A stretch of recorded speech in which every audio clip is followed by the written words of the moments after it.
All right, that's 11 o'clock. Good morning, everybody. Thank you very much for joining us for this media engagement with Kagiso Rabada. My name is Kagiso Rabada, and I'll be your host today. Just a couple of house rules, please. Just to remember everyone to keep your microphones on mute. And if you can switch off the video function of your monitor until you ask your question. Also a reminder, please, to put your request to ask a question on the chat panel, and then I will respond there and we'll kick it off from there. Who would like to go first? We'll just get started.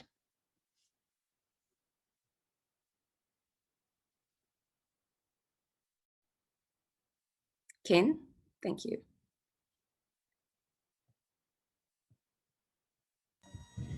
Hi, Kagiso. Welcome back. Congratulations on a fantastic IPL. I guess after the sort of 2019-20 season, you showed again at the IPL that you really are amongst the world's greatest fast bowlers. How keen are you on backing that performance up against, now you're coming up against the world champions in England? Sorry, KG, can you just unmute yourself?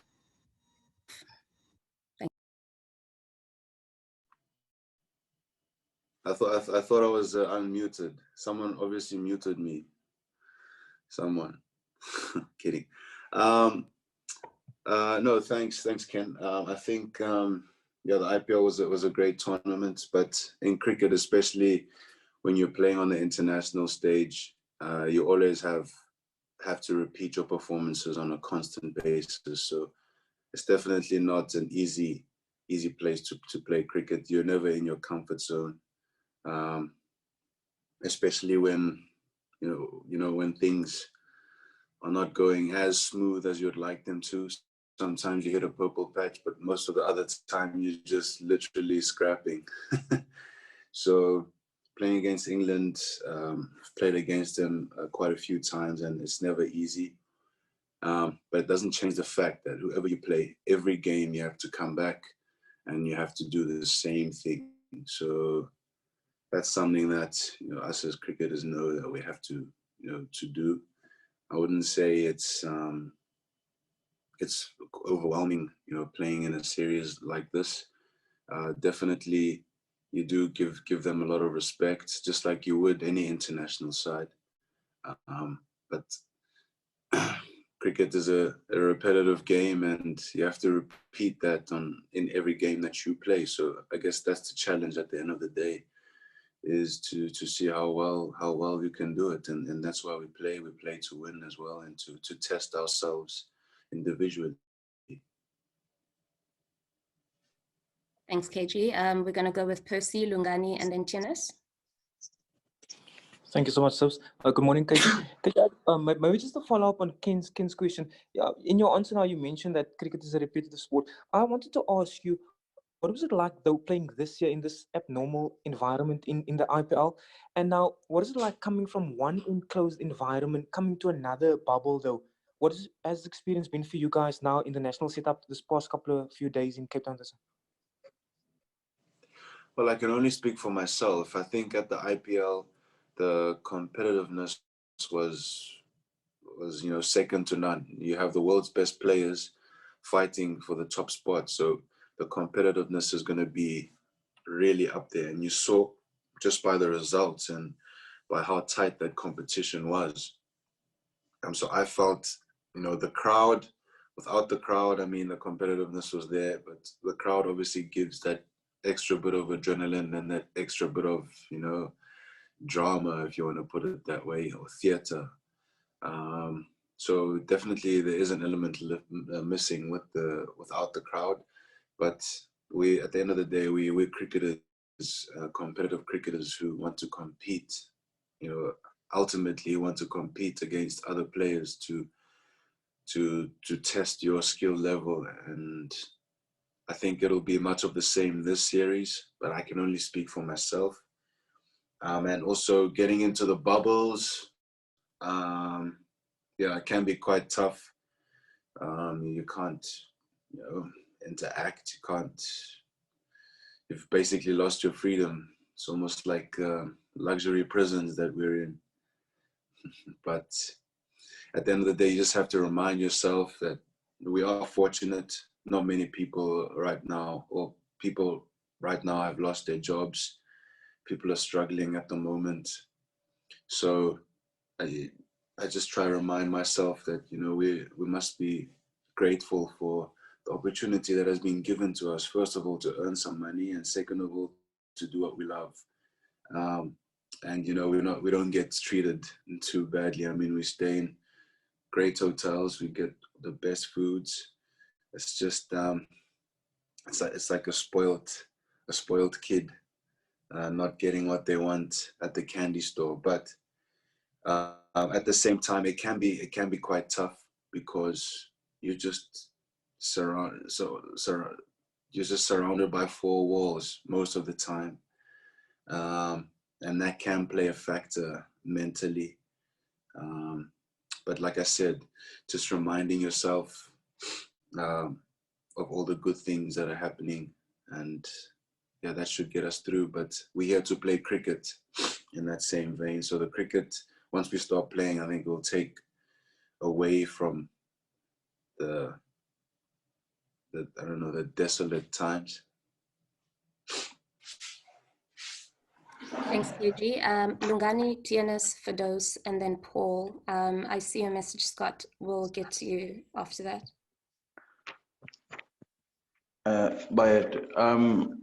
KG, can you remember the last time you played in such an empty environment? And you've spoken about getting the motivation from the crowd and that energy from the crowd. How tough has it been to drum yourself up? You're somebody who feeds off the audience quite strongly. And has it given you a greater appreciation for what it is that you do for a living? Because obviously the rest of the world, many people have gone through very difficult times, lost jobs. So to still be able to do what you do, even in this weird environment, what's that been like? Yeah, by it. I think, look, I think the crowd definitely plays its role, a big role. First of all, we have our supporters, and you know, they kind of add to the drama. But at the end of the day, you know, when you're playing against, if I'm running into, I don't know, Joe Root or whoever, the last thing I'm thinking about is, it's a contest between me and him, if I can put it that way, just to use his name as an example. It is the competition.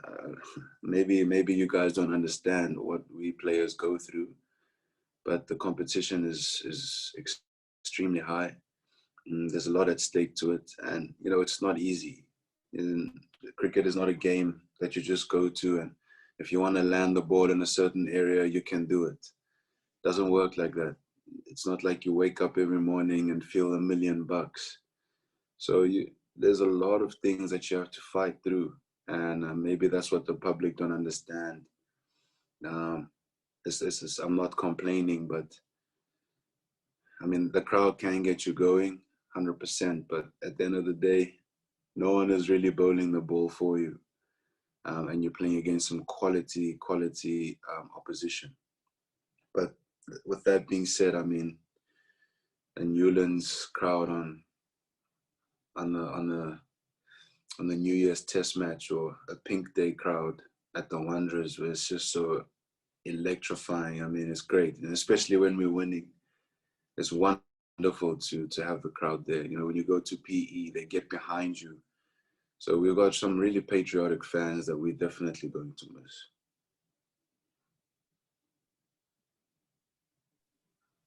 Thank you, KG.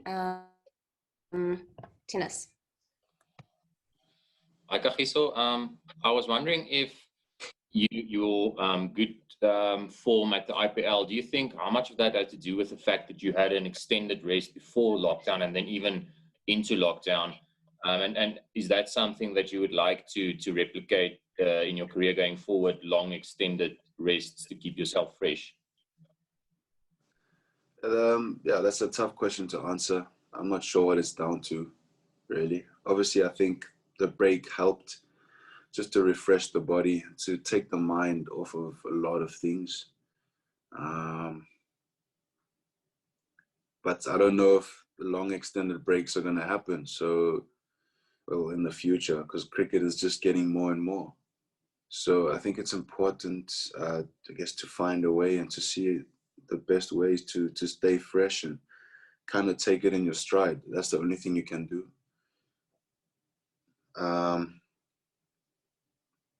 Yeah, I'm not sure how much of it is due to a long break. I would say quite a bit of it, yeah. But I don't know how it's going to go in the future. I don't think we're going to get breaks that long unless we get hit by, I don't know, COVID-20, then maybe it can work again, but let's hope not. Thanks, KG. Telford, Fidos, Paul, Scott, and then Ryan. Then we'll take it from there, guys. Good morning, Kagiso. I'm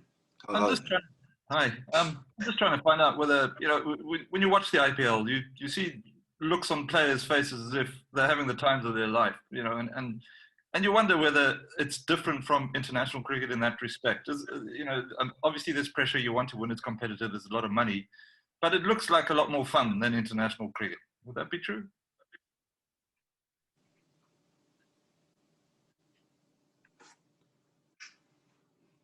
Oh, I think that's an interesting question. It's definitely a lot more like superstardom hype. Most definitely, there's a lot of superstardom hype. There are big media teams that are content creator teams that are behind all the teams. There's a huge following. You have all the biggest stars in the world that go to that tournament. So I guess, yeah, there's going to be that, you know, that superstardom type hype.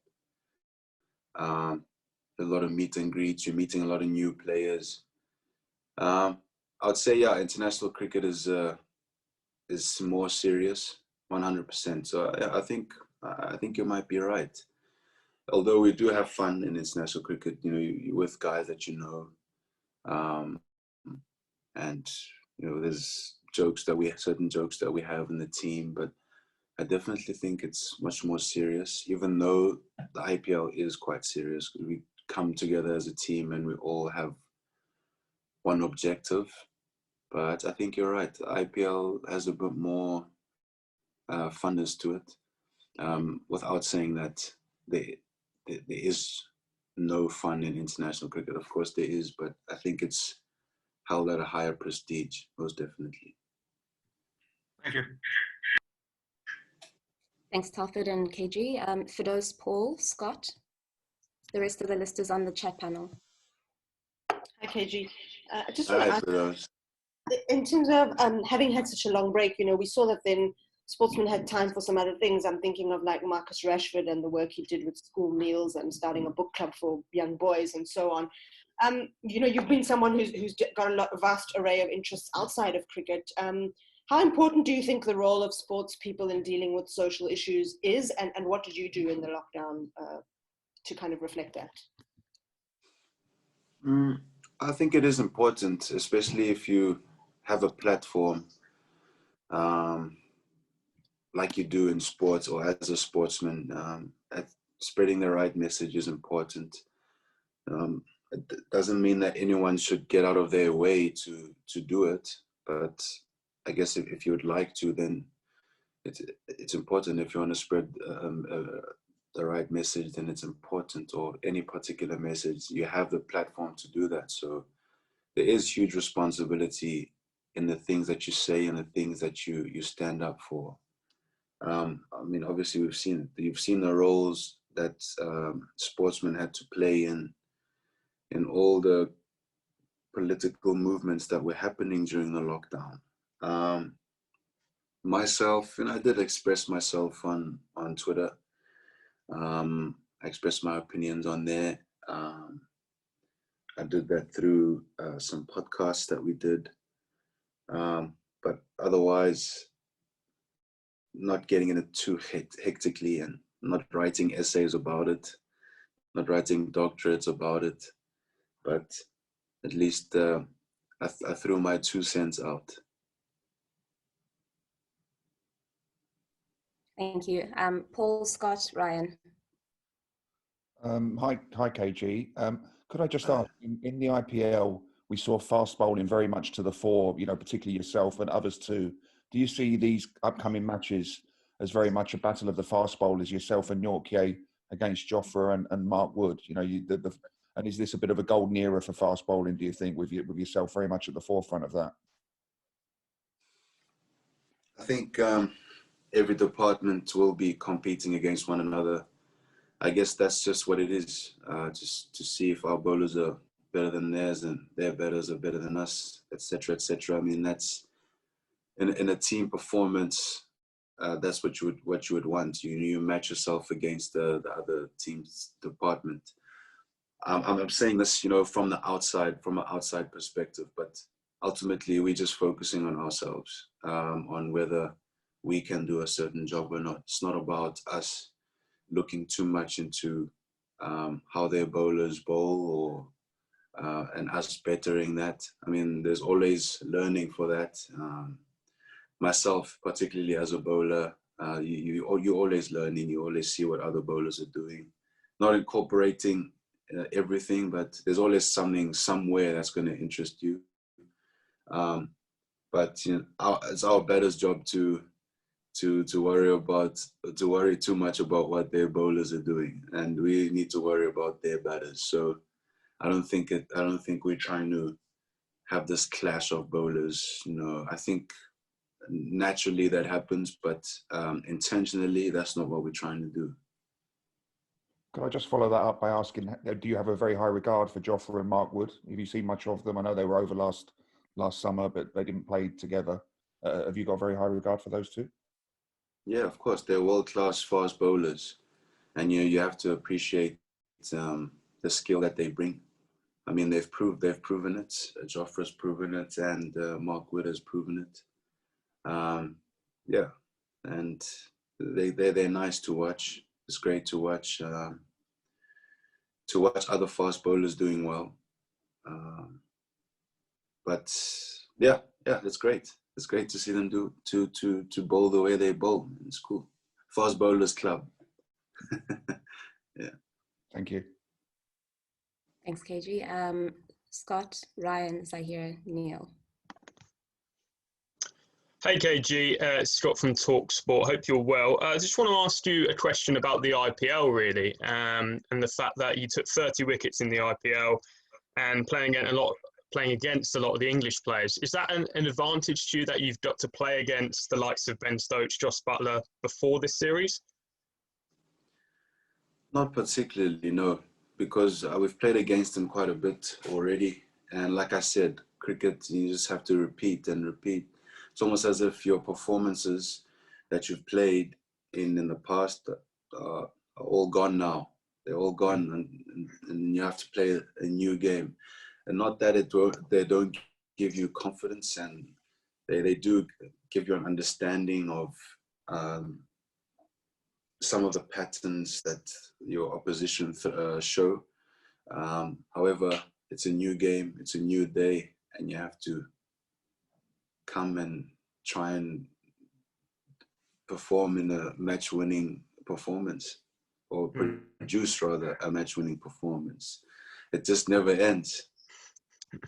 And I just want to follow up on something Mark Boucher said a couple of days ago about they're very much working towards the next World Cup, but it's more about creating an identity and culture in South African cricket.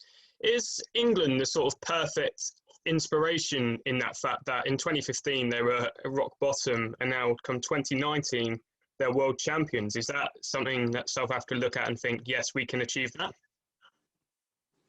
I mean, England are a great example of that. But we've seen this game being dominated by all nations, you know. Unfortunately, I mean, you have the West Indies dominated, then you had Australia dominated, and now sort of like India and England and Australia coming up again. So that just shows you the level of competitiveness. No one no one is a god of cricket, you know. But definitely England are a good example of how someone can turn a team around.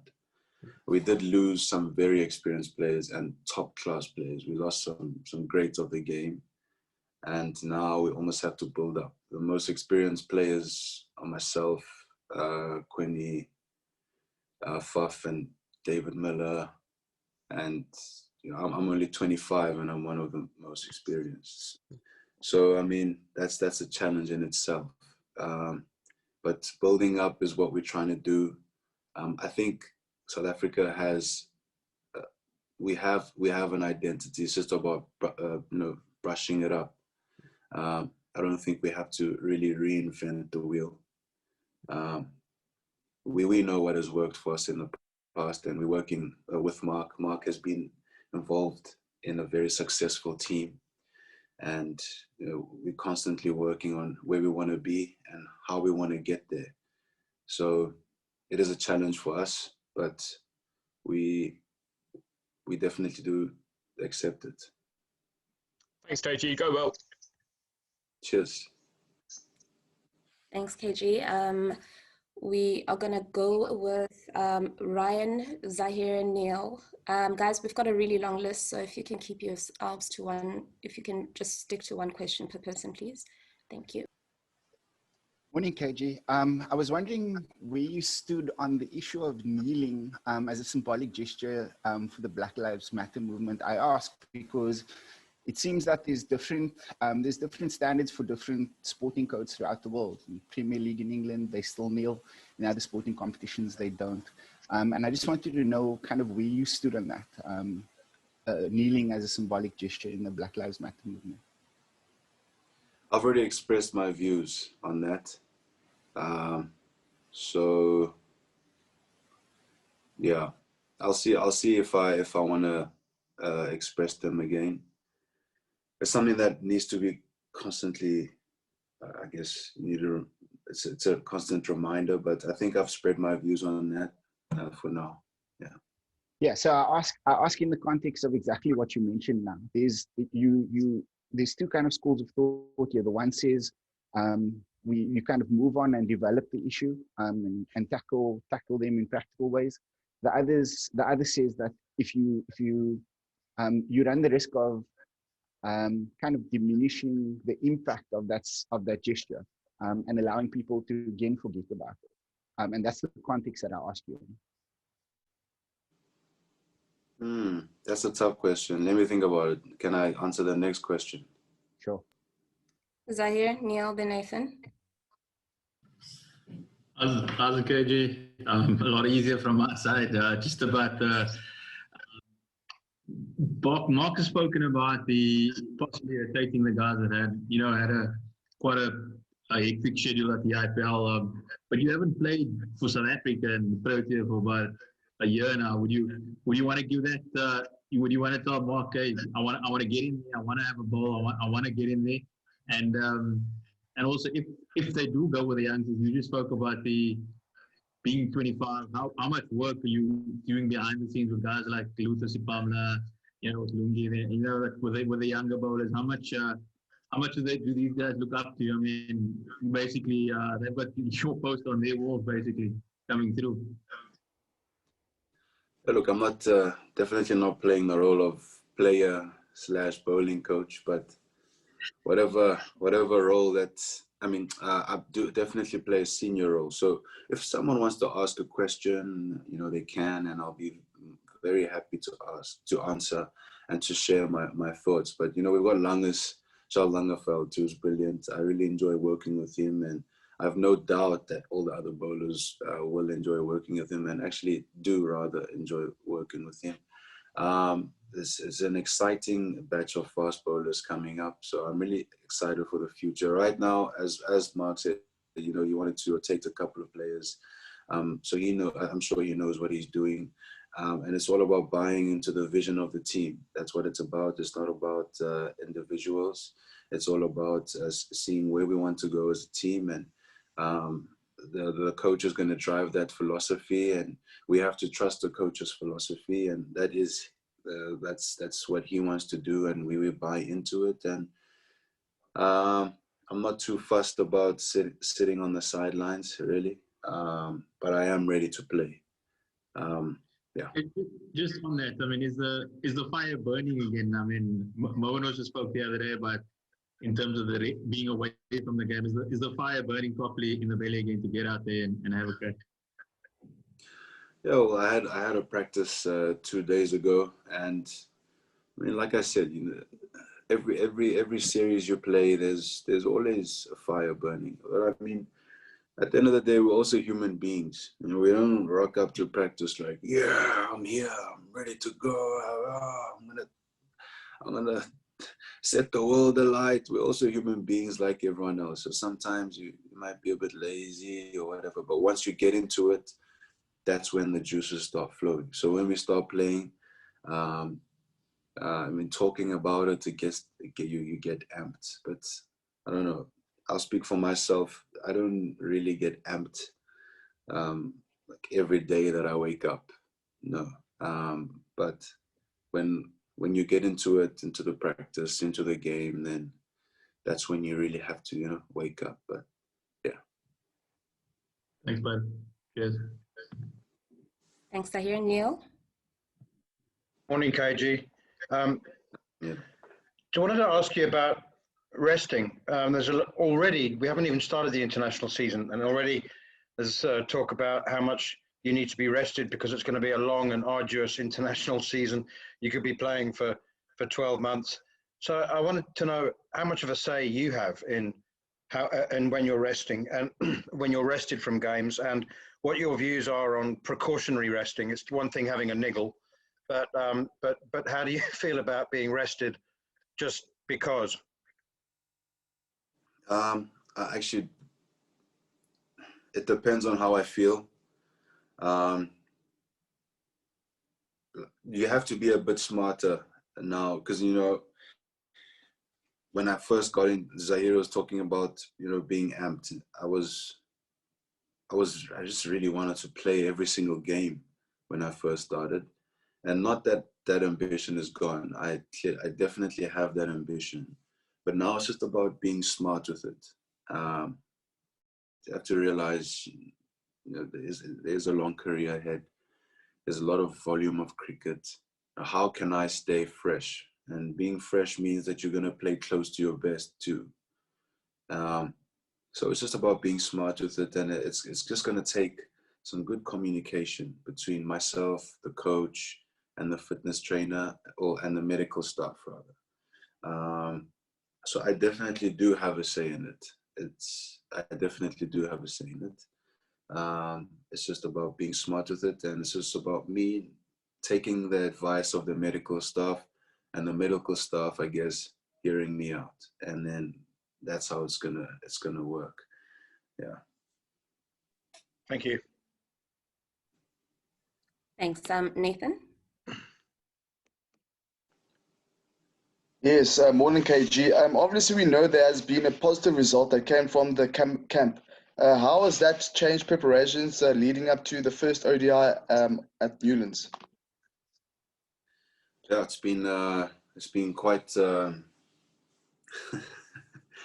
yeah, it's been quite bizarre actually. We have to train in groups now.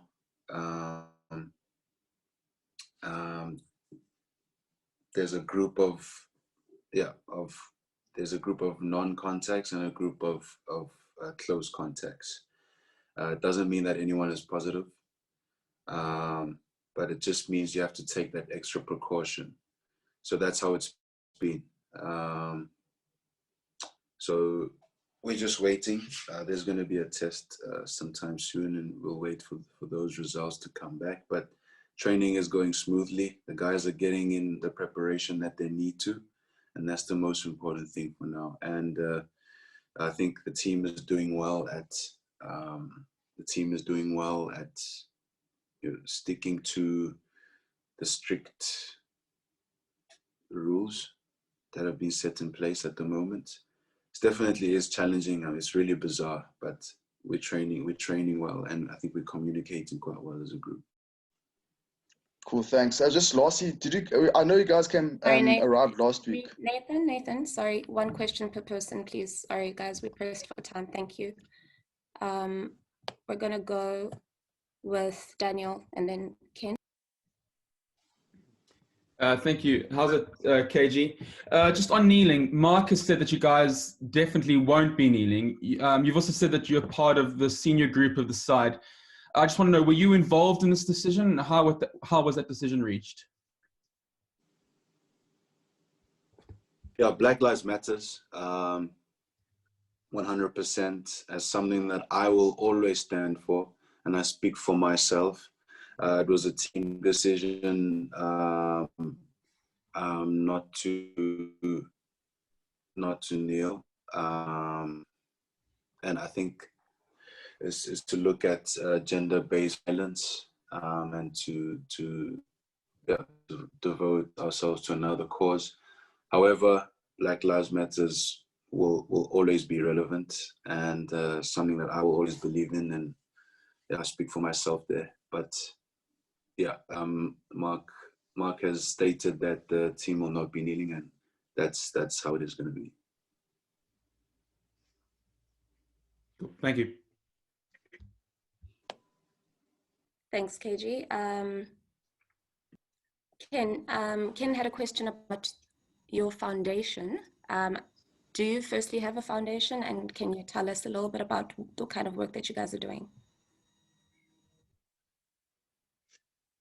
Yeah, the foundation is coming up. It's actually been active. Been a lot of work being done outside of the spotlight, away from the spotlight, and it's basically nurturing talent, looking at the cream of the crop and trying to give them opportunities in sports and also in academics, and also helping with product for them. To product and also facilities for them to ignite their potential. That's actually the slogan, ignite potential. But a lot of work that I'm going to be doing now with in a 5-year vision. So now it's really going to start kicking off. Stay tuned. Thanks, KG. And the final question is from Shafiq. KG, I want to chat about Yorkers. Obviously, Charles Langeveld was an expert at it. How difficult has it become to bowl Yorkers, especially in white ball cricket, where batsmen now premeditate and lap Yorkers and reverse lap it? And is it something that you guys as a bowling team discuss and work at? Well, if I put it in my perspective, you have a guy. If you're bowling at a guy who's going to ramp or lap, then you just put a fielder there. You can either have another option to bowl, and if you're going to bowl the Yorker, then at least you have the protection there for if you get it marginally wrong. And the Yorker, if you do get it marginally wrong, then it can disappear. But if you do bowl a really good Yorker at the same time, you have a really high chance of getting a dot and also getting a wicket, especially if the batter wants to ramp. So it's a ball that is, it's a risk and reward ball, but when you do get it right, I mean, it's just a wonder to have up your skill set. So it's a ball that I depend on. And if it's not working, then I'll go to whatever else might potentially work. But it's a good ball to have, even though the batter's ramping or reverse lapping, whatever shot he's playing. Thanks very much, KG. Thank you to everybody for joining us. Just to let everybody know that we will not be having a inter-squad game today. We're going to use this slot as a practice slot. So I will do my best to make sure that you guys get the visuals at the end. It is going to be a very late practice, so it might be that you might get something maybe after midnight or first thing tomorrow morning for anybody who's who's asking or thinking about visuals. But thank you for joining us today, and have a lovely day.